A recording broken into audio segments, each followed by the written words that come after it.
pessoal tá chegando, vamos começar para mais uma live do Farales Podcast.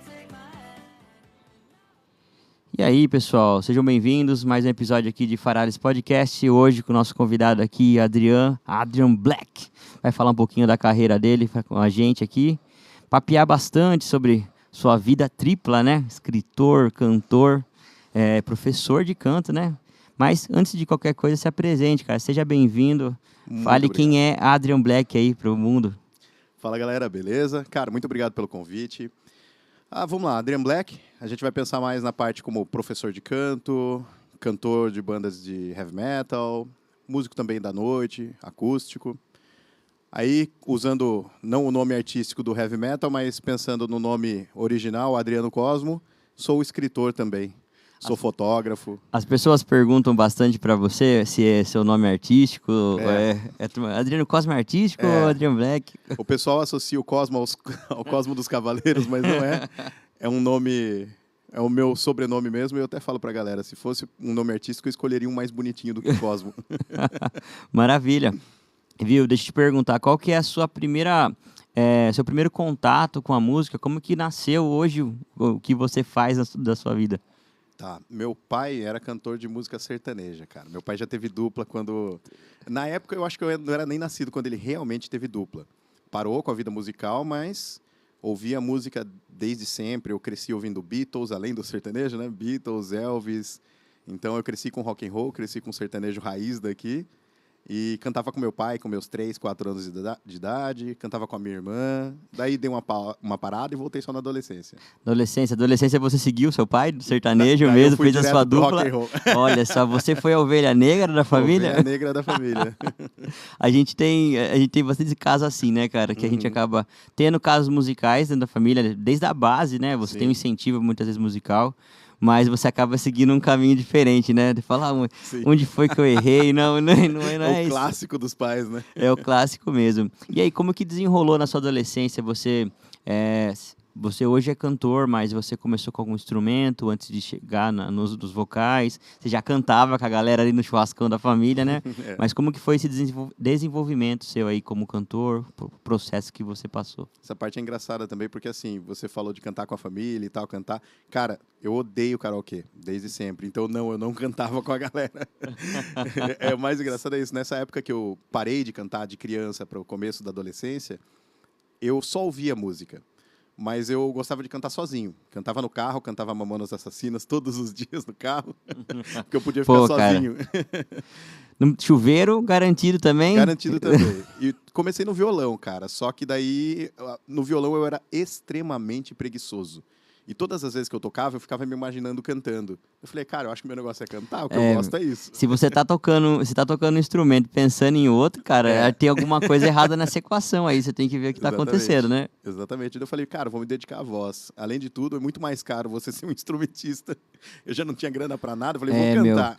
Vamos facilitar, cara, vamos ser bom pra caramba numa coisa e seguir essa carreira. E você começou por hobby mesmo, ou você já teve um início pensando assim, vou trabalhar com música? Como que foi essa iniciação sua na música? Cara, na realidade, praticamente tudo que eu decido na minha vida eu tento levar a sério, assim, para ser algo que eu vou levar para a vida. Então, quando eu comecei com a música, eu falei, eu vou viver de música.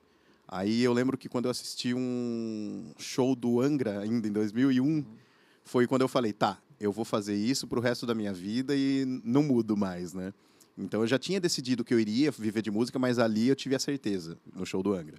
Então, o Angra foi seu gatilho para falar, putz, é isso que eu quero, cara. Tive a oportunidade de falar isso pro Rafael Bittencourt ainda um dia. Putz, que massa, cara. Que experiência legal, viu, mano? Incrível. E é um nome fortíssimo da música brasileira, né? Que até hoje representa muito bem a gente no cenário do rock, do metal. Demais, demais. Pô, que legal, cara.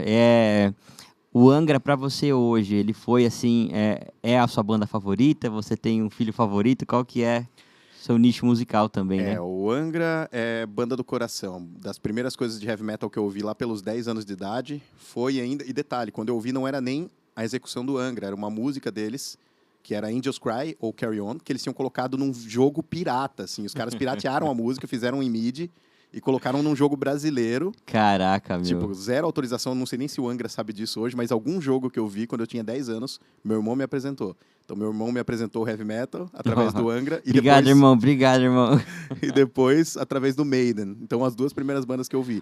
E sim, o Angra tá no coração. O tá no coração e, pô, você falou pra mim que seu pai já cantava, então seu irmão direcionou você pro metal. Então, cara, base familiar. Base familiar, Pô, exatamente. que legal, velho. Fantástico. A primeira banda sua foi em família também?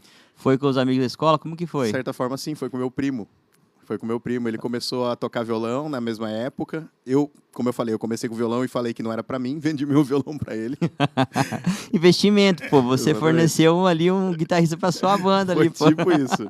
Aí ele já conversou com um amigo dele, a gente começou uma pseudo-banda, né? Porque não saía do papel, a gente fazia uns ensaios na sala de casa, na garagem.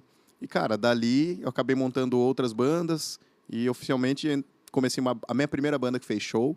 Realmente foi uma banda que hoje é um tributo Halloween, que a gente não divulga muito, porque vai que chamam pra fazer show. Vai que chama. Deus Hoje, me hoje a gente vive assim, putz, tomara, tem o trampo, mas assim, nem precisa, cara. Fica de boa, é por aí. Mas Exato. essa foi a sua primeira banda, então ela existe até hoje. A primeira banda que realmente fez show, né? Tive outras tentativas, mas essa foi a que estruturou e fez um primeiro show. Então, sim, ela existe porque ela nunca acabou oficialmente.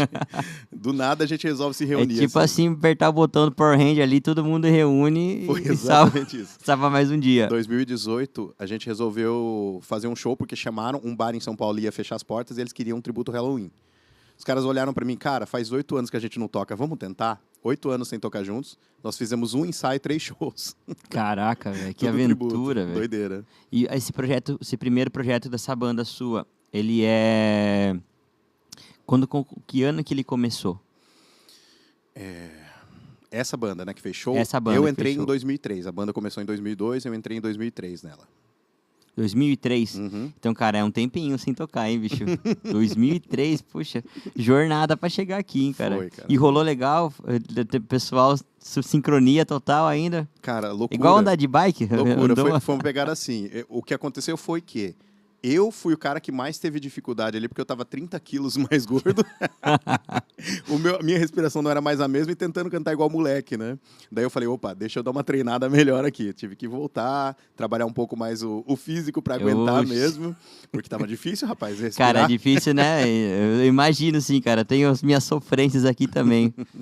E fazendo esse show aí, vocês voltaram, não acendeu uma faísca pra voltar, ter o projeto andar de novo, fazer alguns shows? Foi esses 3 shows e... Foram esses 3 shows, cara, porque assim, todo mundo é muito comprometido com outros projetos, né? A galera tem pouco tempo.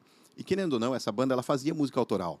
E ela tinha o Halloween Tributo como um dos acessórios da banda, vamos pensar assim, para vender mais.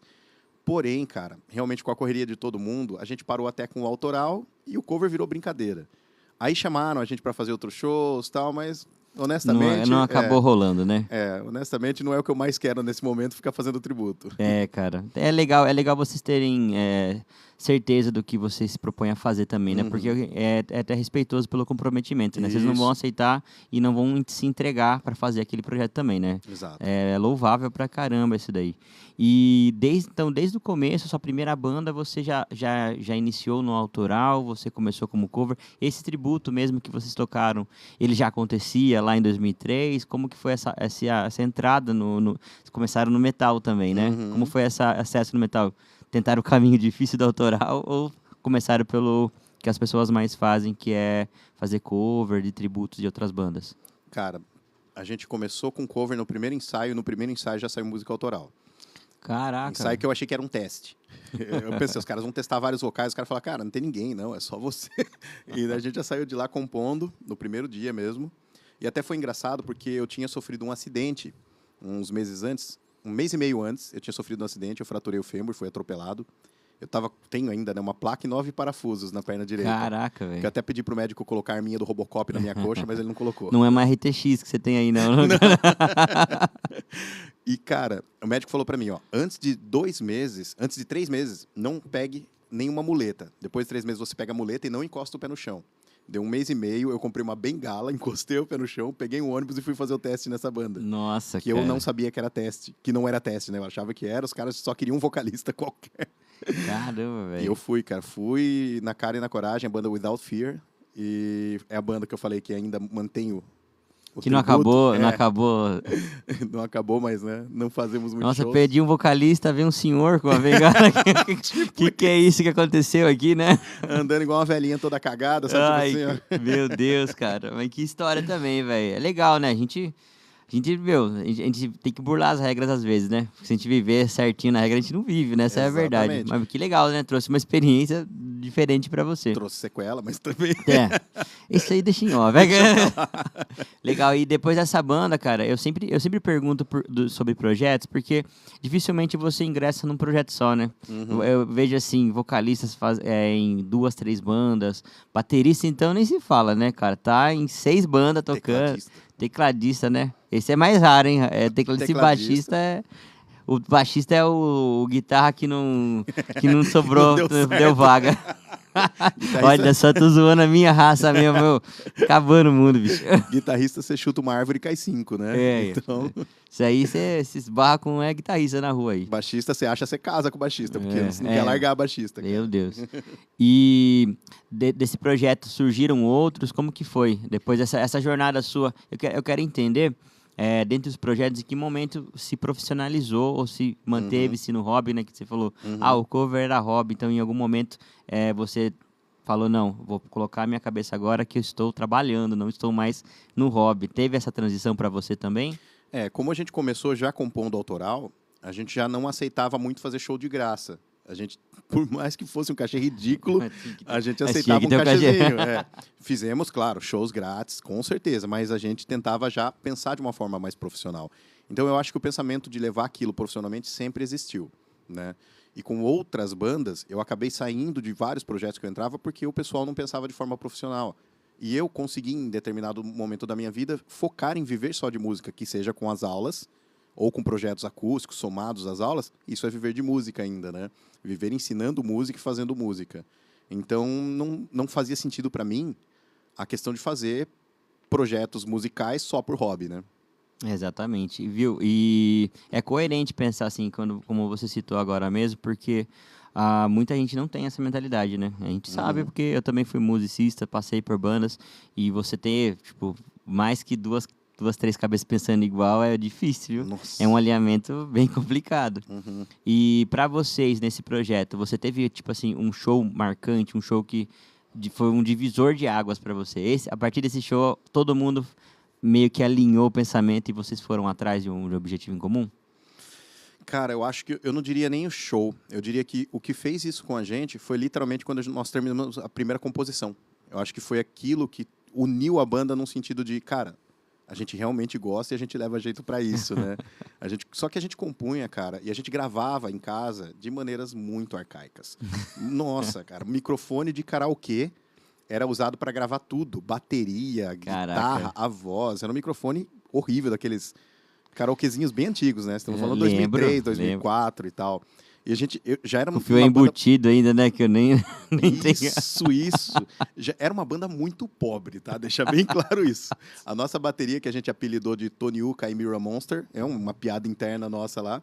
Ela era um cemitério, cara, de baterias. Ela foi uma sucateada bizarra. O pedestal de um dos pratos era aquele pedestal girafa, amarrado uma sacolinha com uma garrafa cheia de água para ele não Nossa, cair. Cara, vocês eram engenheiros pobres. Vocês, então, nossa, cara, isso é roots mesmo, hein? Cara, eu falo pra você, o que essa banda fez... e por mais de ano, eu ensaiei com os caras na minha casa, que a gente sempre teve uma edícula no fundo em todas as casas que eu morava. Meu pai fazia questão de comprar casa com edícula no fundo pra você poder ensaiar. Só que eu não tinha grana pra ter equipamento de som, então eu cantava aqui, ó, sem caixa, sem microfone, Caraca, só me ouvindo e a banda moendo lá, e ninguém sabia como era a minha voz até chegar no dia do show. Chegava no show, falava pros caras, e aí, o que vocês acharam da minha voz? O cara, o cara tava na adrenalina, só curtia a galera. Ai, cara, eu era muito pobre, bicho. Cara do céu, a gente passa apuro. Você fez eu lembrar um caso, velho. Você conhece o Bruno Pinatti também, né? Sim. O Bruno Pinatti, quando eu conheci ele tinha uma banda chamada Maligna. Você chegou a ouvir essa banda? Sim. Eu achava engraçado porque ele foi meu professor. Uma vez eu cheguei lá na casa dele pra fazer aula. E ele tava ensaiando com Maligna. Aí ele tava no fundo da casa e falava assim: boa tarde, vizinhos. Aqui agora é o ensaio do Maligna. E começou a tocar. Nossa, cara, mas eu dava tanta risada, cara. É a cara dele, bicho. É muita cara dele. Você já trouxe ele? Ainda não. Tem que Inclusive, trazer, mano. você vai entrar na lista aí também, viu, Teixeira? O Brunão é incrível. Brunão é incrível. Mas é isso que é o lance, né? Tipo, a gente, quando tem um sonho, tem um propósito, cara, a gente faz com o que tem, né? A gente não Uhum. espera um plano perfeito, né? Não dá, Você bicho. vai atrás do que você não tem, com o que você tem e faz acontecer, bicho. Exatamente. Exatamente. Mas que legal, mano. É muito massa você olhar pra trás e ver essas histórias, né, Legal acontecendo. demais, cara. Legal demais. Histórias, shows, um monte de coisa. Queda no palco ao vivo. Nossa, cara, eu vou entrar nessas peripécias do palco também com você daqui a pouco, eu vou te perguntar. E nesse processo da banda autoral, vocês chegaram a fazer alguma turnê em algum momento?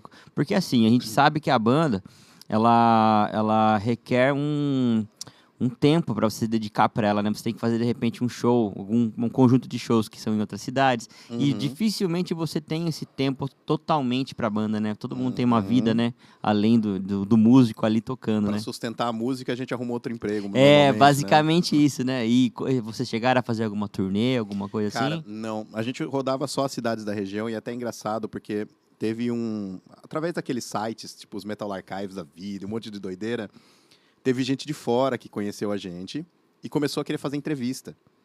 E era um repórter, cara, que dizia ele que tinha entrevistado um monte de gente famosa e estava curioso na nossa história, né? Eu falei, nossa, que legal, cara.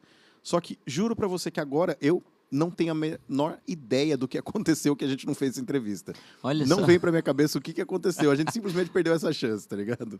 Ah, Nem mas. imagino. Mas É. turnê não, a gente só fazia coisas regionais aqui mesmo, tocava nas cidades vizinhas tal, e era só isso mesmo. E.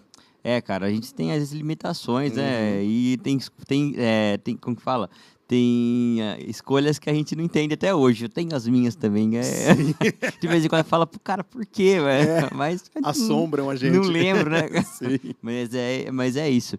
E nesse processo todo seu da banda, cara, em que momento você começou além de estar no palco, né, do trabalho seu como cantor, né, nos palcos, você começou a lecionar como professor? Como que foi essa transição, início desse processo aí junto também? Essa parte, desde muito cedo, desde os primeiros anos de banda, sempre chegavam pessoas para mim e me perguntavam como que eu conseguia fazer as coisas, como que eu cantava. E na época, cara, eu tinha, de certa forma, uma maneira de explicar, mas eu não entendia a fisiologia daquilo. Então eu não tinha coragem de dar aula mesmo. Mas eu gostava da ideia de ensinar. E quando eu passava algumas dicas, as pessoas entendiam. E aquilo funcionava para elas. Falei, bom, acho que é um caminho bem interessante para seguir. E eu percebi que absolutamente tudo que eu aprendo na vida eu gosto de tentar passar para as pessoas, não só a música. Então eu falei, cara, ser professor é uma coisa que faz É sentido para mim. importante, né? É, Porque os seus alunos, eles se espelham em você, né? é, Eles buscam um conhecimento. Então, o que você faz, as suas práticas, eles tentam ter exatamente. para eles também. Você teve uma figura assim para você também, que de repente, em alguma parte de todo esse processo também te ajudou a se entender melhor, que nem você mesmo citou, a fisiologia do que você faz? Uhum. Sim, cara, sim. Inclusive, eu tive a oportunidade de agradecer esse cara pessoalmente num show umas semanas atrás, que é o Rod Hell, o Rodrigão, o Fire Diamond, né? Banda Fire Diamond. Fire Diamond, cara. É, Eu também. porque o que acontece? Ele foi um grande espelho para mim nesse começo, porque além de ser um cara que até hoje canta absurdos tal, né? Ele foi o primeiro cara que me falou uma coisa muito importante que hoje é um motto meu, é um negócio ali que eu ainda uso como regra. Ele falou, bicho, você canta muito, mas você grita demais, cara. E na época eu falei, como assim eu grito? Não tinha entendido, bicho. Só que daí eu comecei a entender, pô, realmente, cara, cantar não é gritar. E ao longo dos anos eu fui estudando, e eu tive vários professores, e cada vez que eu encontrava uma lacuna, eu precisava encontrar outro professor para preencher aquela lacuna. Só que, cara, ninguém preenchia as lacunas mais básicas, que era você tem a voz grave, você não pode cantar agudo. Por que eu estou cantando? Você vai se machucar. Por que eu não me machuquei? E aí foi quando eu comecei a estudar essa questão da fisiologia vocal e entender realmente a laringe, como ela funciona. Eu falei, agora eu vou trabalhar com isso. Agora eu vou realmente dar aula, porque Agora a eu galera não está entendi, explicando. agora vai É, a acontecer. galera não está explicando isso daqui, ó. E daí eu foquei em tentar cobrir essas lacunas. É engraçado, né, como a aptidão de você entender um assunto, ela é tão variável para cada caso, né? Sim. Muitas vezes você não entende, né? A responsabilidade de você ser professor é você conseguir entender, passar um conhecimento de formas diferentes, né? Exatamente isso. Isso que você falou é o mais importante. Eu falo isso para muitos alunos, que tem aluno que pensa, ah, não, eu não levo jeito para isso, porque ele ouviu uma abordagem. E o professor pensou, alguns professores pensam, bom, é assim, se você não aprendeu, Ou você não estudou, ou não leva jeito. Eu tive bastante contato com professores também na minha parte de aprendizagem, que eles tinham um método que não funcionava para mim, entendeu? Não. Às vezes métodos mais antigos, porque as coisas se modernizam, né? Exato. Você tem a informação é a mesma, sempre vai ser a mesma, mas a aplicação dela, a estudo dela é diferente. Então, quando as pessoas se modernizam, você começa a gerar um choque e você não consegue absorver aquele conhecimento. Exatamente. Então, diferencia muito esses professores que conseguem variar essa maneira de ensinar a mesma coisa que foi ensinado para eles. Exatamente. Quando você não entende, cara, o professor tem que mudar a abordagem. Ele tem que ter várias abordagens até chegar em algo que faça sentido para o aluno, né? Então, foi isso que me moveu a me tornar professor. É ter essa flexibilidade de o aluno não entendeu? Beleza, vamos tentar de outro jeito a mesma coisa, a mesma técnica. E, cara, tem muita técnica diferente para aprender, para você chegar e falar, não, ó, esse é o jeito certo de cantar. A real técnica é você desenvolver coisas repetitivas, vamos pensar assim, que você consegue repetir, replicáveis e que não te machuquem. Se aquilo vai soar agradável para você ou não, não tem diferença, é o aluno que tem que gostar. Esse é o lance da técnica vocal. Fazer o aluno cantar o que ele quer, como ele quer, sem se machucar. Não como o professor acha bonito. Estética é subjetiva. Exatamente. Porque a partir do momento que gera uma lesão, alguma prática que você está fazendo, está errado, né, cara? Exatamente. E porque a lesão, você pode ter uma recuperação, tipo, se for uma coisa mais superficial, mas com a constância lesionando sempre pode se tornar uma coisa mais grave, né? Você pode não conseguir mais fazer o que você está se propondo a fazer. Exatamente. E você então seguiu, entendeu essa fisiologia, você pegou essa informação, você conseguiu replicar com seus alunos. Há quantos anos você hoje leciona como professor? Oficialmente, para trabalhar com isso, 10 anos. 10 anos? Cara, e esse período seu lecionando, você teve algum aluno assim marcante, algum caso que você gerou um grande desafio, ou de repente até algo diferente que você acabou aprendendo lecionando? Porque a gente está lá para ensinar quando a gente é professor, mas a gente acaba aprendendo mais, né? Cara, várias situações que mexeram comigo, vários casos assim que tocaram no âmago, né? Por exemplo, uma situação onde uma aluna, na aula experimental, que a gente vai ali para conversar, se conhecer, né? Mostrar a abordagem da música, essa aluna ela chorou na aula por o simples motivo de estar fazendo uma aula experimental de canto depois de quase 20 anos de vida. Por quê? Aliás, mais 20 anos ela já tinha. Porque ela falou que quando ela era criança, ela estava cantando com a melhor amiguinha, e a mãe da amiguinha dela era professora de canto. Falou, o que você está fazendo? Ela, tô cantando, eu gosto de cantar. Ela, você não serve para cantar, para com isso. Cara, falou isso para uma criança. Ela cresceu com bloqueio achando que ela não podia. E na aula, ela acabou chorando, contando essa história para mim. Isso foi uma coisa que me marcou muito. Tem várias histórias, mas essa foi uma das que mexeram mais, assim, também, né? É porque você tá ajudando uma pessoa a superar um bloqueio, né? Uhum. Eu também já tive casos assim e eu acho muito gratificante você poder fazer parte da história dessa pessoa de uma maneira tão positiva, né? Uhum. Porque muitas pessoas acabam podando algum sonho de outras, né? E nem é sempre assim. E por desinformação, Por né? desinformação. Isso que é o pior de tudo, não é? A pessoa incapacita ela assim, nem tem essa informação do que ela é capaz de fazer. Então, é muito bom essa parte de você conseguir ajudar uma pessoa na autoestima dela, ensinando uma coisa que ela acha que ela é incapaz de fazer, né? É uma coisa que mexe muito com a gente como professor, no caso. Oh, né? Com certeza. Eu entendo pra caramba. Eu acho Como muito, professor, né? Como professor também. Lecionei bastante, cara. Sinto falta pra caramba dos meus alunos, vocês que estão assistindo aí. Sinto falta de vocês. Espero que vocês estejam apavorando aí pra caramba, viu? E é legal, né? Você fazer parte da história da pessoa, porque muitas vezes ela pode até não seguir esse caminho, mas pelo menos ela não vai ter uma bagagem ruim com ela mais ali, né? É um tijolinho, cara, que você coloca na construção da vida dessa pessoa, independentemente do caminho que ela segue, exatamente. Legal. E dentre os seus alunos, dessa experiência positiva, você teve alguma também que você acabou aprendendo mais com um aluno? De repente, assim, uma coisa que você não estava acostumado e aquele aluno acabou te ensinando alguma coisa a mais? Ou, sei lá, algum caso específico também, Sempre. parte fisiológica? Sempre tem, cara. Porque assim, quando você ensina, você aprende, né? Não só pela repetição, mas porque você pega vozes muito distintas, vozes muito diferentes da sua, diferentes de outros alunos. E quando você trabalha a sua percepção, não só a sua própria percepção, mas a sua percepção auditiva, você vai começar a ouvir coisas que são novidades para você. Você vai falar, peraí, essa pessoa está fazendo um ajuste que eu não sabia fazer. Ou essa pessoa está fazendo um ajuste que ela não faz ideia do que é novidade para nós dois, eu vou entender isso. Então, acontece assim, bastante. Você sempre aprende, cara. Isso eu acho que é a parte mais mágica de você trabalhar com exatamente. aulas. Você tá sempre aprendendo alguma coisa, né? Sempre, eu sinto falta dessa aí, você via, cara? Sim. Porque a gente hoje eu estudo bastante meu setor da parte de técnico de som, né? Porque é uma coisa que moderniza muito o tempo todo, então Rápido. você tem que estar se atualizando e tudo mais. Mas esse contato humano de você estar ensinando e aprendendo ao mesmo tempo, sinto falta no meu cotidiano. Uhum. E deixa eu te perguntar, hoje dos alunos que você tem, a sua grande maioria, o seu maior público, são para aulas de canto assim convencionais, de você realmente aprender as propriedades do canto, são técnicas específicas ou de repente são até cuidados com a voz, sabe, com a saúde vocal? Qual que é o maior público seu hoje? Boa parte acaba sendo robista, né? É o pessoal que, eu gosto muito de cantar, não é o meu objetivo ser profissional. Tenho cantores profissionais, né? Até outros professores, dei aula para bastante professor, palestrante, radialista, mas a maior parte é mais robista mesmo. É mais a galera que gosta muito de música, só que é uma coisa que eu falo, costuma acontecer com uma frequência enorme. Eu vim só para cantar um pouquinho melhor, para cantar melhor no churrasco, no karaokê. Dá uns meses essa pessoa monta uma banda. Não tem jeito, cara. É inevitável, né? Porque ela inevitável. vê resultado, né? Ela quer mostrar esse resultado de alguma forma, né? Exato, e é gostoso, porque até eu brinco que quando você monta uma banda, a sua evolução é muito mais rápida, porque a água bate na bunda. Você vai ter que saber fazer, cara. Monta um repertório, tem que cantar isso em um mês. Pronto, agora você vai evoluir.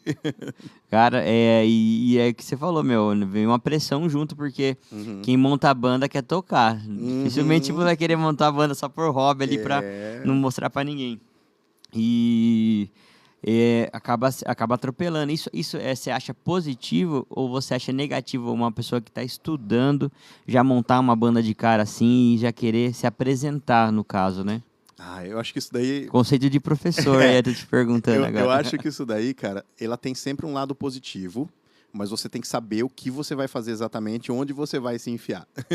Porque, por exemplo, uma coisa é você montar uma banda e vamos pensar, você tem pouquíssima experiência, você montou uma banda, ela ainda não é uma banda que está super bem, super estruturada, e você vai fazer um showzinho para uns amigos, num barzinho pequeno.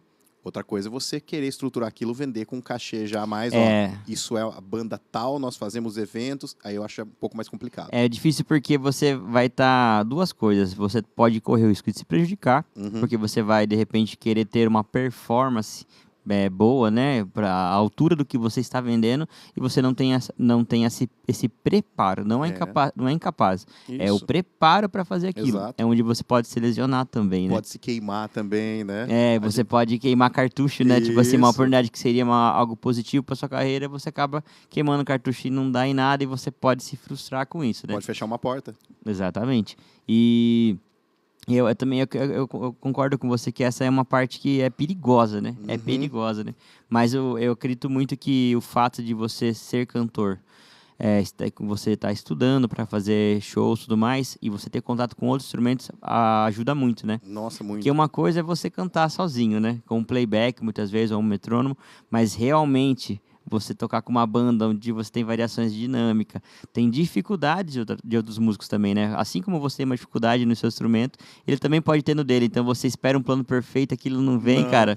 É aquele desespero no palco ali acontecendo. Sim, sim. E o lance quando você monta uma banda assim, e você está começando, você tem aquilo a confirmação de outra pessoa gostando do seu trabalho. Isso te ajuda a se sentir melhor com o que você faz.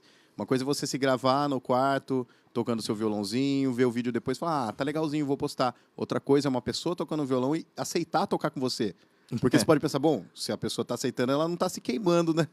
Eu não estou queimando a pessoa, ela não está se queimando comigo. Tá dando certo aqui, né? Se ele tá aceitando, é porque tá positivo o saldo, né? Exatamente. É uma aprovação que você tem vindo de outrem. Então, você já tem um pouco mais de confiança, digamos assim. Exatamente. E é perceptível isso, né? Quando você faz, quando o músico tá no palco fazendo o que ele sabe fazer mesmo, cara, é outro show, né? Outra entrega, né? Exatamente. A gente falou também de algumas aventuras no palco, né? Você tem alguma marcante, algum show que aconteceu algo totalmente inesperado, que te surpreendeu ou positivamente ou negativamente? Tem muita coisa, mas assim, duas coisas legais. Uma delas foi no tributo Halloween, né? A gente quase fez um negócio muito errado, porque a gente era moleque e a gente não sabia. A gente realmente não sabia, cara. E nós fomos fazer esse tributo Halloween, o que nós fizemos? Cara, eu comprei abóboras, eu arranquei o miolo das abóboras, eu fiz os desenhinhos da carinha de Halloween na abóbora, e um amigo meu fez a fiação elétrica, passou umas lâmpadas dentro, Nossa. e a gente colocou em cima dos PAs, quando a gente foi fazer o primeiro show do Halloween tributo. Cara, essas abóboras ficaram cobertas, a gente tinha até hold nesse dia, né? Os caras tiraram o paninho, a galera, nossa, começou a curtir. Só que a gente comprou fumaça daquelas de levar em estádio e a gente não sabia como ela era forte. Aquela fumaça colorida de estádio. Sei que é aquela tipo de sinalizador que você abre assim e... Mano do céu, sim. Meu Deus, cara. A gente não sabia o quão forte era aquilo. E a gente falou com o dono da casa, ele, manda ver. Ele também não sabia. E a gente colocou uma acesa em cada canto do palco, lá no underground, antigo underground, Nossa, cara. Fechado o lugar. Velho, não enxergava nada. Dava pra cortar com uma faca. A fumaça de tão denso que tava. A galera tossindo sem entender o que tava acontecendo. Eu falei, mano... Meu Deus, ele vai matar todo... A gente vai matar a galera antes do show começar, cara. Eu entrei no palco, nossa, eu me mexi, era aquela fumaceira pra tudo que é lado.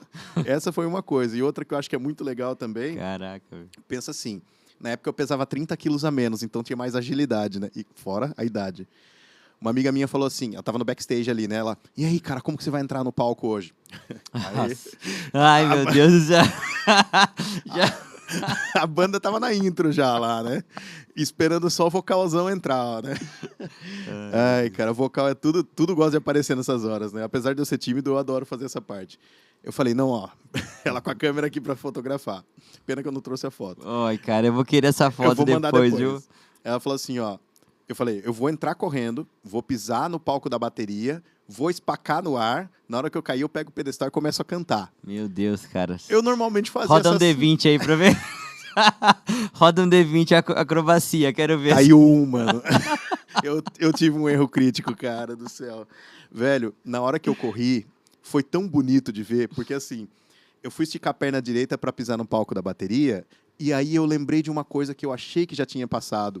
Eu tinha tido uma distensãozinha na coxa direita atrás. Na hora que eu fui levantar, a perna não foi suficiente. Só que eu tentei fazer isso e já tinha dado impulso com a perna de trás. Então, a perna da frente, eu bati a canela no palco da bateria. E já tinha dado impulso, então eu rolei no ar, eu caí que nem um saco de batata aberto. Aquele baque no palco. Bro, bro, bro. Levantei triste pra caramba e comecei a cantar. É, cara, realmente foi uma entrada única no palco, né? Isso é inegável. Metade do público tava assim, a outra metade... Aí, quando acabou, eu falei, boa noite, galera, nós somos a banda Without Fear. E sim, eu acabei de cair no palco. Eu acabei de cair no palco. Muito bom, cara. Nossa, muito bom. Nossa, e detalhe, nesse mesmo dia, a gente já tinha feito um ensaio, no dia... Não tinha por que fazer, mas a gente fez. E eu caí no estúdio. Eu tropecei nos fios. Era um presságio. Era um presságio. Acho que você ensaiou com a pote, viu? Você não queria falar nada. Foi bonito de ver, mano. Ai, cara, meu, mas que história, hein, cara? Meu palco tem muita dessas, cara. Porque muitas vezes a gente pensa em fazer várias coisas, tipo, e não dá certo. Eu já enrosquei com cabo também lá. Nossa, cara, terrível, velho. E, meu, eu quero muito essa foto agora, velho. É legal. Simplesmente eu quero essa foto. A foto você vai ver o meu corpo reto, um pedacinho do corpo e a sola do meu coturno. Que é a hora que eu tô girando, tá ligado? Ai, cara, magnífico. É muito mano. bom, velho, muito bom, cara. Já bati com o coturno nessas pacadas que eu fazia no ar, eu desci e acertei a cabeça do baixista com calcanhar, bicho, de coturno. Cara, deve ter doído, tocando o Jump do Van Halen. Foi um pulo só, né? Foi. Ai, cara, muito bom, velho. Vida de música é muito louco, né, cara? É passa muito... por cada coisa. Meu, a gente apronta muito, essa é a verdade, né? Porque, tipo assim, já tá lascado, a gente precisa de se divertir de alguma forma. Então a gente vai criar uma aventura ali pra gente, cara. Exatamente isso. Ai, cara, muito bom. Ganha pouco, tem que curtir, né? Se já tá ganhando pouco, cara, a gente vai ter que fazer uma palhaçada aqui pra valer o cachê. Bem isso, cara. Viu? E depois dessas aventuras suas no palco aí, em que momento, cara, aconteceu a sua terceira jornada, né? Que é escritor também, né? A gente a gente tá vendo você aqui hoje como cantor, como professor de canto. E onde nesse processo isso aconteceu? Conta um pouquinho mais pra Falando gente. nisso, tem um livro em haver para você, tá? Eu ia Olha trazer só, o cara, que eu, é o que eu mais queria verdade, trazer viu? para você, infelizmente eu não tenho mais em casa. Eu vou ter que encomendar mais, que é o 8. Cara, a real é que eu sou escritor desde antes de saber escrever. Essa frase é engraçada por quê? E ela não tá errada 100%. Filosófica, hein? Por que que ela não tá 100% errada? Quando eu tinha 4 anos, mais ou menos, de idade, eu desenhava nos papeizinhos, eu fazia quadrinhos e eu empilhava letras, porque eu não sabia escrever, eu fazia qualquer coisa. E naquela época eu tentava contar histórias, na minha cabeça eu estava escrevendo alguma coisa e os desenhos contavam as histórias. Mas as letras eram totalmente aleatórias. Totalmente o dialeto seu, totalmente. Exatamente, eu entendia. E eu criei até na época 2 personagens lá, tal, né? E perguntei pro meu irmão, o que tá escrito aqui? Ele olhou assim, ele, RBP The York. Eu nunca escrevi isso, nunca esqueci que dizer isso. Aí eu falei, e aquele, Addition. Eu falei, tá, é o nome dos 2 personagens. Tipo, Nosso processo criativo. cara, e eu percebi que ao longo da minha vida musical, o meu amor nunca foi só a questão de cantar, mas sempre foi contar uma história e passar uma mensagem. Porque antes de ter banda, eu escrevia letras e todas as minhas letras acabavam sendo conceituais. Elas tinham um universo. Aí eu comecei a fazer isso e jogar para um livro. Tanto que o álbum da minha banda, ele é um álbum conceitual, ele gerou um livro também. E eu percebi que o meu amor é contar histórias, não só realmente cantar. Então, cantar histórias também é interessante para mim. Olha só que Então, legal. a parte de autor, ela sempre existiu em mim. Eu só não conseguia publicar porque quando eu era novo era caríssimo. Aí depois, já mais velho, surgiu a ideia dos e-books, né? Tipo, você publica de graça e tudo mais. São alternativas que viabilizam isso, né? Demais. Ajudam bastante Demais. pessoas, várias pessoas. Muito, muito. Na época que eu era adolescente, você ia pagar uns... Cara, quase 20 salários mínimos cobraram para publicar um livro uma época. Dava mais ou menos isso. Caramba, velho. Chegaram a cobrar isso uma época, quando eu era adolescente. Falei, nossa, nunca que eu vou publicar um livro, pensei, né? Então, assim, era um negócio fora da minha realidade. E hoje, com os e-books, você consegue. E não só o e-book, mas livro físico também. Hoje é muito mais fácil, você imprime por demanda e tudo mais. Isso facilitou para muita gente. Muita gente talentosa, cara, começou a escrever de forma independente, sabe? Então, eu sempre fui escritor, eu só não, Você não me sabia dedicava, disso. não me dedicava dessa forma. E nesse processo seu você já desenvolveu um carinho maior por escrever, mesmo sem saber, mesmo antes de saber escrever, Sim. como você mesmo falou. Você teve alguém que te inspirou a seguir essa carreira de escritor? Porque por mais que você já escrevesse as letras, né, da banda e tudo mais, e você já fazia suas historinhas ali também, alguém tipo que te inspirou a seguir realmente como escritor? Falei, não, vou vestir a camisa agora aqui, também sou escritor. Sim, teve alguém que me deu um empurrão, né? Inclusive uma outra escritora também aqui de Sorocaba, porque ela ia publicar o primeiro livro dela e o meu já estava 2 anos parado. Ela falou, você vai publicar. A Natália Smirnova Moraes, né?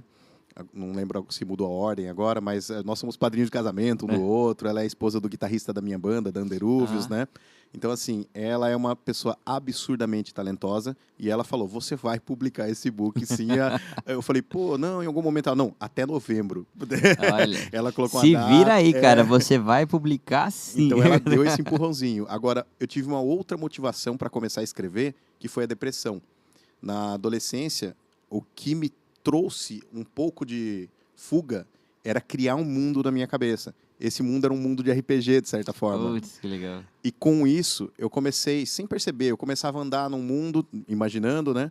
E ele começava a crescer, coisas começavam a acontecer. E ele criou, cara, todo um ecossistema ali, sabe? Existiam personagens, existiam lugares. E eu comecei a perceber que era muito fácil escrever dentro disso. Literalmente, era só fechar o olho e caminhar por dentro do que eu estava vendo. Que eu tenho a mente bastante imaginativa. Eu sempre enxergo muito bem as coisas que eu estou descrevendo nos meus livros, eu tento É bem vivido, descrever também. é vívido o que você está vendo. Exatamente. Então, eu acho que a depressão me trouxe isso, eu marco um pouco isso nos livros, porque eu acho que isso é uma fuga para muita gente. Então, a leitura é uma chance de você entrar num outro universo e, nesse caso, entrar na mente de alguém. Porque boa parte dos meus livros também, eles são baseados em pesadelos que eu tive. Que eu gosto de escrever terror, suspense, sobrenatural, horror psicológico, horror cósmico. Então, muitos sonhos que eu tive viraram livros ou pelo menos trecho dos livros. Então, quem quiser saber um pouquinho de como eram suas noites de sono, só ler os seus livros. Paralisia noturna. Cara, que desespero, velho. Mas, cara, fiquei feliz muito de saber que você conseguiu achar um caminho para sair, vencer a depressão. E isso aqui que a gente está fazendo é um veículo de comunicação. Em algum momento alguém vai ver isso daqui, vai assistir e vai, de repente, acender uma luz ali e vai falar, cara, eu vou tentar por esse caminho também, porque é uma doença que se fortificou muito nos últimos anos e as pessoas têm que saber que existem caminho para sair disso daí também. Exatamente, que não seja escrita, que seja qualquer outra coisa que você goste. E conhecimento, leitura, criatividade, jogos, RPG, música, não tem contraindicação. Não. Então é uma porta que pode te tirar, de repente, de um apuro que você está passando aí. E parabéns, cara, parabéns por ter vencido esse desafio na sua vida. Com certeza. E fiquei muito curioso para ler seu livro também. Será que eu vou ganhar um? Será que eu vou ganhar? Pelo menos um já, garanto. Tem 10 publicados já, né? Em 2021 eu escrevi e publiquei 4, cara, no mesmo ano. Eu tava louco nesse ano. Nossa, tava on fire, né? Total. Pô, que legal, cara. E viu, você citou aqui pra gente agora a sua banda, Underúvios. Underúvios. Fala um pouquinho dela pra gente também. Como que tá hoje, vocês estão tocando, como que tá a situação da sua banda hoje? Cara, Underúvios está numa fase de processo de composição do próximo álbum. O primeiro álbum a gente fez um conceitual. É uma coisa um pouco mista de culturas indígenas brasileiras, né? A gente tentou fazer uma aproximação disso, tanto que o nome é uma derivação de um nome de um deus indígena. O nome Underúvios? A gente fez uma derivação. O nome seria Nhanderuvuçu. Não dá para pronunciar isso muito facilmente. Não que Underúvio seja muito fácil, mas com NH para começar, fora do país ninguém ia ler muito bem, né? Então, Nhanderuvuçu se transformou em Underúvios. Então, é uma banda que foca um pouco mais nessa questão de contar um pouco dos nossos misticismos, digamos assim, mostrar um pouquinho da nossa cultura, não que seja uma banda super temática. E nós estamos compondo o segundo álbum, que também vai ser conceitual, né? Cada música vai contar um trechinho. O primeiro gerou um livro, como eu falei, e cada música tem um capítulo ali também. O segundo tende a ser assim, só que com um livro um pouquinho mais longo, e por isso está dando um trabalho para fazer e está demorando. Mas já tem bastante difícil, coisa encaminhada. Nesse processo criativo da banda, você é o letrista ou todos também compõem ali? Como que funciona essa divisão em compor um álbum? Porque é complexo, né? Não é só uma letra, não é só um riff, tem todo um trabalho conjunto ali, né? Exatamente. Letra, principalmente eu. Teve uma ou outra que teve uma ajuda ali um pouco mais, mas as letras eu acabo transformando em algo um pouco mais pessoal, digamos assim, né? Agora, em relação à composição, riffs e outras coisas, acaba sendo uma participação de todo mundo. Tem músicas que eu escrevi sozinho, tem músicas que outros escreveram sozinhos, mas a gente sempre dá algum toque. E tem música que realmente é um Frankenstein nosso ali, o monstro de Frankenstein. A gente vai simplesmente juntando algumas coisas, as nossas coxas de retalhos, e acaba saindo algo interessante às vezes. Coxa de retalho é magnífico, viu? Quem teve sabe. O Rafael Bittencourt falou isso, a gente teve a oportunidade de mostrar para ele uma música nossa numa oficina. Ele falou, cara, tá uma coxa de retalho aí. Se vocês acertarem, dá pra ficar um som muito bom. Inclusive, a gente gravou o nosso álbum com o Tito Falaschi, irmão do Edu Falaschi. Que massa, cara. Que é uma lenda, né? O cara, melhor produtor que eu imagino para fazer heavy metal aqui no Brasil é ele. Cantou comigo no CD. E o Leandro Cassoila da Viper, né? Hoje vocal da Viper, da Caravelos, também cantou comigo uma música no CD, que é um ídolo meu, assim. Então eu tive 2 caras que eu admirava desde minha adolescência ali, cantando comigo no meu primeiro CD. Cara, você citou o Viper. A última vez que eu vi o show dos caras, acho que foi em 2013. Nossa. Na AMB, cara, com o Kiss, cara.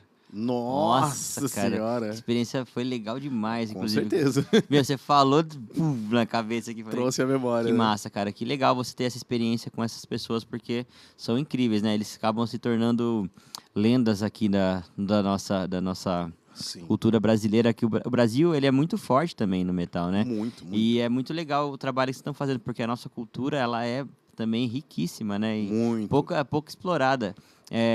Você está fazendo um álbum que traz um pouco mais da nossa história aqui também. Eu lembrei também tem um sistema de D&D, cara, de RPG brasileiro, cara, que fala da fauna legal, aqui, cara. Sensacional. Então, tipo assim, eu gosto de incentivar demais pessoas que fazem isso, que levam a cultura brasileira para patamares internacionais, entendeu? Para a pessoa conhecer que aqui não é só mato, não. A gente tem cultura, tem conhecimento, tem muita riqueza aqui também. Demais, De bicho, formas demais. inimagináveis aqui. Demais. Vou jogar com Boitatá nesse RPG. Jogo com Boitatá.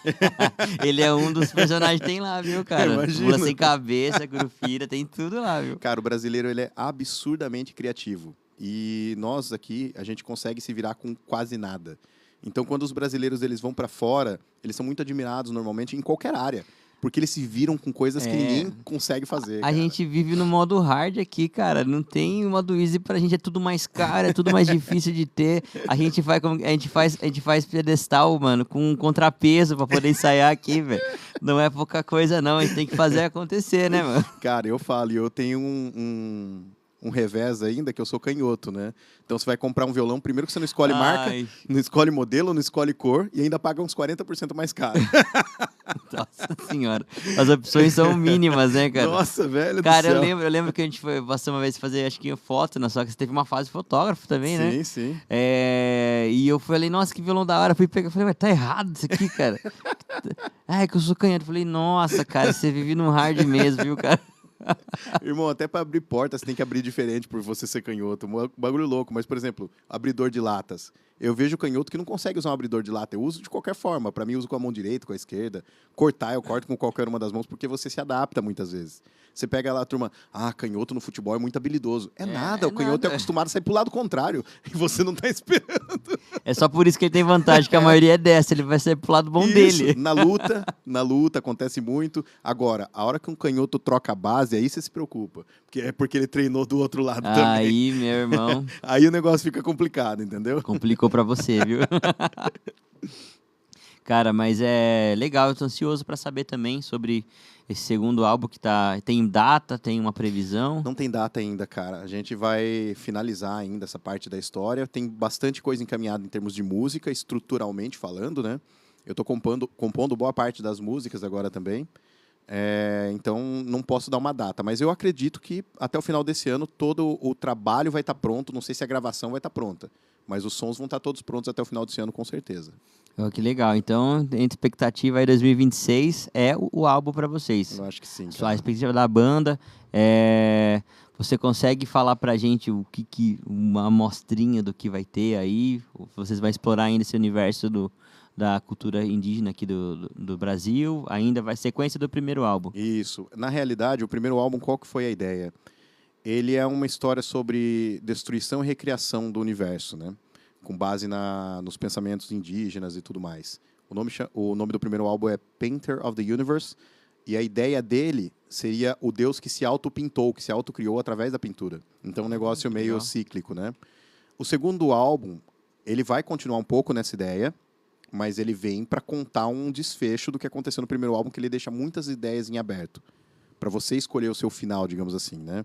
No segundo álbum, não. A gente vem com um pouco mais de resoluções e se aprofundar um pouquinho mais também em algumas entidades nossas aqui. E aí vai ter um pouco mais de piano e voz também, tá começando a caminhar um pouco mais para esse lado e coisa mais pesada também. Cara, ansioso para saber esse álbum aí. Eu vou querer saber depois, viu? A gente vai acompanhando. Massa. E, cara, que jornada, hein? Porque a gente passou, você é cantor profissional, professor, escritor. Hoje, se você tivesse que definir uma ordem de hoje eu sou, qual que seria o primeiro desses três? Vamos lá, você diz aí profissionalmente ou por prazer? O que seu coração te pediu aí? Siga o seu coração aí. Vamos pensar assim, para não passar fome seria professor de canto. Muito importante. Porque, cara, eu tenho uma paixão maluca por não morrer de fome, que é impressionante. Cara, eu acho que as pessoas compactuam com a sua paixão, viu? Adoro comidinha na mesa. Agora, sendo muito honesto com você, se eu pudesse colocar como uma ordem do que eu gostaria mais de fazer, seria parar tudo e escrever, cara. Verdade. Viver escrevendo livro. Porque, assim, eu escrevo livro a qualquer momento, eu crio história a qualquer momento, eu não tenho bloqueio artístico, assim, não tenho bloqueio de escritor, então eu escrevo contos hoje em dia, eu não estou mais publicando, mas eu escrevo contos mais curtos, tal, e jogo para um amigo ou outro para ler e tal. Criar história é muito fácil para mim. Não sei se são boas, mas são histórias fáceis de criar. Elas estão lá. O que eu gosto de fazer eu não gosto de clichês. Então eu gosto de quebrar clichês e entregar um final que surpreende. Cara, normalmente eu não vi ninguém não se surpreender com os meus livros até então. Essa é uma vantagem. Isso aí é uma vantagem e uma característica dos seus livros, né? Você causar um impacto, né? É legal porque você não está esperando, e o que mais acontece hoje tem muito clichês, né, cara? Na indústria de filmes, de séries, de livros. Então, quando você consegue quebrar essa barreira aí, e assim, quebrar de uma forma que aceitável para o público, né? Porque não é só quebrar, né? Você tem que pagar as contas, tem que vender, sentido, né? Tem que ser comercial de alguma forma, né? Então acho que esse que é o maior desafio. Você falou, e você inclusive citou, você nunca teve um bloqueio criativo para escrever um livro? Criativo, não. Cara, que legal, velho. Você tem alguma coisa que te facilita acontecer isso? Você imagina uma razão para isso não acontecer? De certa forma, sim. O TDAH, porque o cérebro não para, né? A mente é muito imaginativa e eu geralmente, eu não me lembro como que chama esse estágio, mas eu escrevo muito no meu pré-sono. Quando eu estou perto de dormir, o cérebro ele fica mais ativo para fantasiar. Ele vai mais longe. Então, para eu escrever as coisas que eu gosto, mais aberrações, mais coisas fora da realidade, fica muito mais fácil. E eu também, como eu falei, eu baseio livros em pesadelos muitas vezes. Então, e as pessoas odeiam pesadelo. Eu amo ter pesadelo quando ele é sobrenatural. Cara, como assim? Você assistiu, por acaso, A Hora do Pesadelo? Como assim você tá falando pra mim que você gosta de assistir, gosta de pesadelo, cara? É maravilhoso A Hora do Pesadelo.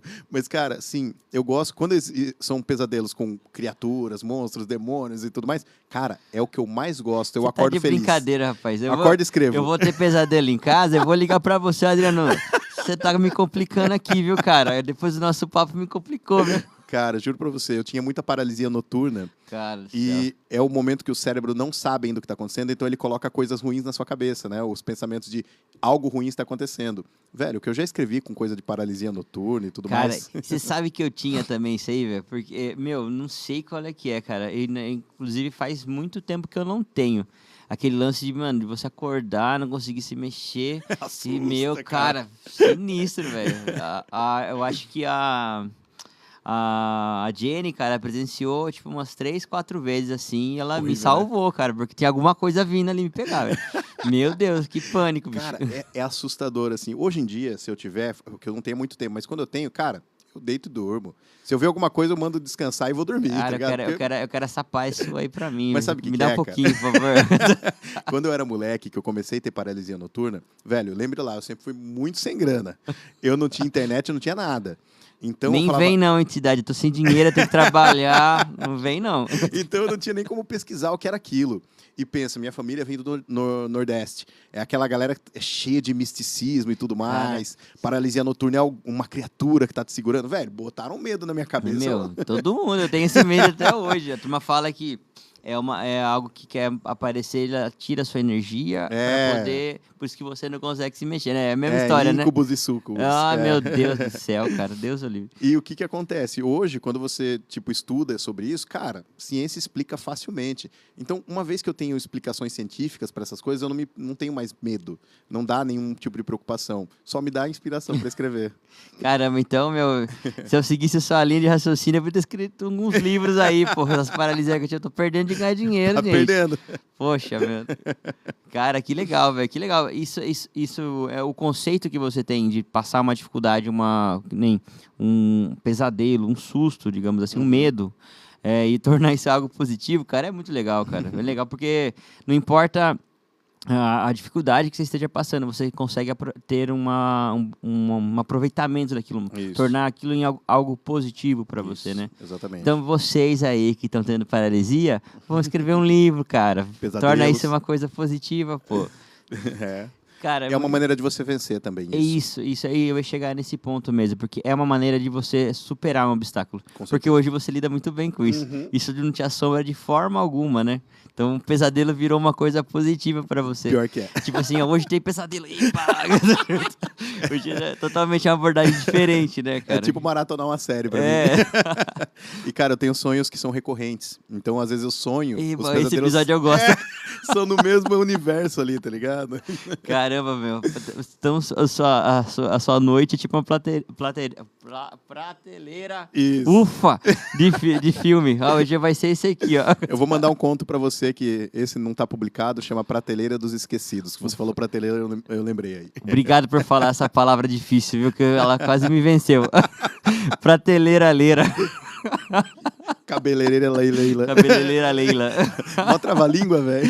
Cara, você tá louco, velho. Ai, Ai, ai. cara, mas que legal, velho. Que legal. Meu, é super positivo o papo hoje, cara, porque é aquilo que você falou. Todo mundo vai passar dificuldade, todo mundo vai passar um episódio onde as coisas não vão estar indo bem, vai ter alguma dificuldade no processo, de repente, da sua carreira também. Uhum. Cantor, escritor, professor.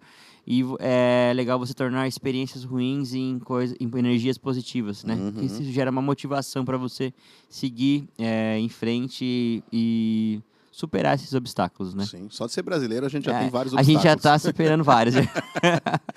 Fica aí, meu, a classificação aqui no Brasil é hard, viu? E para você hoje, cara, dentro da sua vida tripla, a gente falou bastante do lance do álbum, da sua carreira musical, mas você tem também expectativas como escritor, expectativas como professor de canto também. Hoje você tem uma academia também, né? Que você, onde Minha academia você... vocal. Fale um pouquinho da sua academia também, pô. Minha academia vocal fica no centro de Sorocaba, mas eu trabalho online para o mundo todo. Tive alunos em, cara, diversos países. Japão, Austrália são os mais difíceis de trabalhar, né? Por causa do fuso horário. Os caras fazendo aula 11 horas da manhã lá, 11 horas da noite para mim aqui. Loucura. Mas com esse foco que eu falei, de fazer os alunos aprenderem o que eles querem aprender, cantar o que eles querem cantar. E aí, meu velho, a dificuldade fica para todo mundo. Eu tenho a dificuldade porque tem que fazer o cara cantar e o cara vai ter que se esforçar para chegar. Cara ou a menina, tanto faz, né? Cara, e a dificuldade ela vai aparecer, Com certeza. não tem como fugir disso daí, É um né, instrumento cara? orgânico, bicho. A gente tem que entender Isso, que é um instrumento orgânico. Você Exatamente. não enxerga nada aqui, você tem que aprender a sentir o que acontece. É totalmente tato, né? Eu conversei bastante com, acho que a Karen, a Fono veio aqui, a gente falamos bastante de memórias, né? Que você é o lance de você repetir muito um exercício. Você tem a memória visual, né? Que você vê como aquilo se forma, a imagem daquilo. A memória mecânica, que é realmente a musculatura. Sim. E a memória auditiva de como aquilo deveria soar, né? Exatamente. E para vocês, a área visual, muitas vezes ela não existe, né? Porque você não vai treinar toda hora na frente do espelho. Então, a mecânica e a auditiva de como aquilo deve soar tem que estar em dia ali para você não passar apuro, né? E aí existe uma outra coisa, cara, os recursos que são importantes. A gente fazer análises com estroboscopia, você vê a sua laringe em ação. Você trabalhar a musculatura e falar, opa, aqui eu estou mexendo minhas pregas vocais vestibulares, aproximando elas para fazer esse tipo de som. Aqui eu estou fazendo uma abertura da parte da cricoide, da tireoide, coisas do gênero, tireoretenóide. Você tem que saber o que está acontecendo para você aprender como você sente aquilo. É só assim, uma vez que não é tão visual, você enxerga isso com vídeos, mostra para os alunos muitas vezes, ó, tá vendo esse som aqui? Quando você faz esse som, você está movendo isso aqui. Então, Cara, quando eu pedir para você mover esse músculo, você vai basear nessa sensação. E, meu, esse direcionamento que você põe para o aluno é crucial, porque, então é aqui, então você dá um norte para a pessoa, né? Tipo assim, você tem que cantar assim, e você faz sem nem mostrar nada, que referência que a pessoa vai ter, né? Acho que isso é uma dificuldade grande. Fica na subjetividade. É muito aberto a informação, né? Ela não é objetiva, né? Exato. Mas legal, cara. Inclusive, super recomendo. Quem tá assistindo aí, a Jenny tá assistindo. Já fez a aula com a Adriana aqui também. Curtia pra caramba, né? Ela foi para uma técnica específica ainda pra você, né? Foi buscar os drives. Você ensina também técnicas específicas. Fale um pouquinho dessas técnicas que você também ensina, né? Porque como você mesmo falou, né? Você também atende cantores, professores de canto também, né? Sim, então. Cara, a minha ideia como professor e como cantor, ela é a mesma. É ser generalista em termos de técnica. Eu preciso conhecer o máximo de técnicas que eu puder ter acesso. Então, eu nunca paro de estudar. Exatamente porque eu quero que os meus alunos tenham todas as opções técnicas em mim. Então, essa é a minha ideia. Se você quer aprender de todos os tipos de drive que puder, eu vou tentar te passar todos os tipos de drives que você precisar. Se quer cantar mais agudo, a gente vai cantar mais agudo. Quer cantar mais grave, a gente vai cantar mais grave. Quer encorpar a voz, quer mais volume, quer menos volume. Então, as técnicas são muito variadas, cara, para chegar em tudo que você precisa. Técnicas específicas e uma coisa bem abrangente mesmo. A Jenny tá falando aqui que ela te deu muito trabalho. Que ela te imagina. traumatizou. Certeza que eu traumatizei, o professor tá Nossa. falando aqui. Quem conhece a Jenny sabe que ela é espetacular como cantora, cara. Não tem nem o que falar, então... Ó, o professor elogiando, hein? Fazia certa a lição de casa, hein? Então, mas viu? não, é verdade. E o que acontece, ela sabe muito bem disso. Cara, você pode ser um professor com uma bagagem gigante. Quando você vai fazer aula, acabou, você vira criança. Porque você fica naquele medo, você fica, meu Deus, estou fazendo certo, porque você está expondo uma dificuldade sua. Exatamente. Você tá tá trabalhando exposto. num setor que você tem incertezas, Exato, né? Exato. Já peguei vocalista, cara, absurdo, que chegava ali na minha aula e ficava assustado, porque tipo, tá, o que eu vou fazer aqui? Porque a pessoa vai trabalhar uma dificuldade dela, cara. Então não tem jeito, você vai ter que se expor muito pro professor. Você precisa entender que vai de mente aberta. Não importa a sua bagagem naquele momento, você vai resolver uma dificuldade sua. Ela falou aqui mesmo, assim, ó. Eu o tempo toda bolada porque não conseguia fazer as coisas, né? Ela ficava insegura. Mas a insegurança trava a gente também, cara. Mas ela aprendeu, mostrou no carro lá uns drivezinhos. Meu. Me divertia Eu vendo os lembro vídeos. desses vídeos, porque eu tava junto com ela, ó. Cara, vai que eu consegui fazer, olha aqui, professor. O professor vai ficar orgulhoso de mim, olha aqui, ó. E detalhe, né? Com a correria dela, ela quase não conseguia ir na aula, mano. Meu. Foi pouco tempo que ela conseguiu desenvolver essas coisas, mano. Porque tem essa restrição também, né? Uhum. Acho que no caso de cantores, eles têm uma agenda e eles têm que, dentro dessa agenda, encontrar um tempo para poder fazer uma manutenção. Isso é muito difícil. Cara, é difícil, né? Muito. Porque a gente tem que nem você falou, a gente não gosta de passar fome. Né? Então a gente tem que manter a comida ali na mesa, mas você tem também que fazer manutenção em vários setores, né? Exatamente. Você tem que investir em você e você tem que investir na sua vida ao redor, né? É muito complicado. Ela falou que ela ia para as aulas de erudito e treinava drive no Isso. carro, né? Eu não quis falar para não ficar, né? Tipo, não vou Você entregar, vê só mas... o contraste que tinha aí, ó. Eu lembro quando ela mandou esse vídeo, ela indo pra Tatuí, fazendo drive no carro, eu falei, nossa, ela ofendeu muita gente lá. Tem alguma coisa errada acontecendo. Essa menina é muito radical. Pô, animal, cara. Viu? Eu queria muito te agradecer pelo papo, cara. Foi muito legal bater esse papo com você. Eu já tô com outra percepção dos meus pesadelos. Talvez eu escreva alguns livros aí quando eu tiver outro pesadelo. Boa. Legal demais. Quero muito conhecer também o trabalho o segundo álbum de vocês. Eu acho que eu vou ganhar um livro ainda, né? Vamos ver depois Pelo como menos que vai uma hora que ficar. chegar, você já ganha. Já garanto. Depois eu vou ler, eu vou fazer a minha resenha desse livro para vocês. Mas, cara, obrigado pelo papo, obrigado pela lição que você trouxe aqui hoje, porque você trouxe não só conhecimento, mas trouxe também uma oportunidade das pessoas vencer um desafio, que é um assunto que é muito tabu ainda. As pessoas, tem gente que não gosta de falar, mas eu já prefiro que a gente fale bastante, porque é o comum de outras pessoas. Sim. Pessoas passam por isso também, e quanto mais alternativas elas tenham, elas vão conseguir sair mais rápido de uma situação como essa. Então, muito obrigado pelo seu conhecimento, pela sua experiência de vida, pelo bate-papo aqui. Espero ver você em outros episódios aqui também, cara. Eu vou trazer de RPG pra gente bater um papo. Que essa mente sua aqui não tem limites aí, cara. Você tem que ser mestre de RPG, cara. Você tem que criar alguma coisa aí nessa linha aí, viu? Boa, mano. Muito obrigado de coração, cara, pelo convite. É estranho estar, né, do outro lado, sendo entrevistado, que eu também já tive podcast. Pô, cara, mas troca comigo um pouquinho, pô. Quando eu voltar com o meu, você vai ser o primeiro convidado desse retorno. Isso já é uma promessa. Olha beleza? só aí, eu acredito que eu vou ser entrevistado, gente, que alegria. Legal demais. Muito obrigado mesmo de coração pelo convite, cara. Cara, eu que agradeço. E, pessoal, obrigado vocês que assistiram também aqui. Curtiram, compartilharam. Esse episódio ele vai ser replicado depois também no YouTube, para você que perdeu algum detalhe, queira assistir de novo, e também no Spotify, tá bom? Então, valeu, pessoal. Boa noite para vocês. A gente fica por aqui. Esse foi mais um episódio de Farales Podcast. Um abraço e boa noite, pessoal.